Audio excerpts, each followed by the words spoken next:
Hello अनि नमस्ते सबैलाई नमस्ते। हाम्रो यो दिनको सुरुवात भन्दा पनि हाम्रो यो छुट्टीको सुरुवात हो हैन। छुट्टीको सुरुवातको दिन भइसकेपछि हामी बिहानै उठ्यो। बिहानै त उठेन सरी यार, 6 दिनसम्म कन्टिन्युस काम गरेको शरीर लिएर बिहानै उठ्न अलिकति गाह्रो हुन्छ। त्यही भएर हल्का बेला उठ्यो, नुहाइधुवाइ गऱ्यो, कफी खाइयो अनि मेरो दोस्त दल र म भएर लिडल मार्केट गइयो।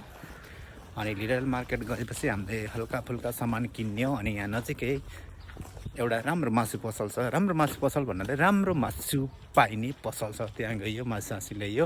दल दोस्तले हातमा बोकेर हिँडिरहन्। अनि अब रुममा जान्छौँ, पकाउँछौँ, खान्छौँ अनि एकछिन आराम गर्छौँ। अनि साँझ पख हल्का घाम डुब्न थालिसकेपछि, अब घाम त के डुब्ने, राति तपाईँको 9:30 बजीसम्म त यहाँ घाम छर्लङ्गै हुन्छ। अनि चाहिँ इन्सुला पारतिर गइन्छ, हल्का चिल हानिन्छ छुट्टीको दिन।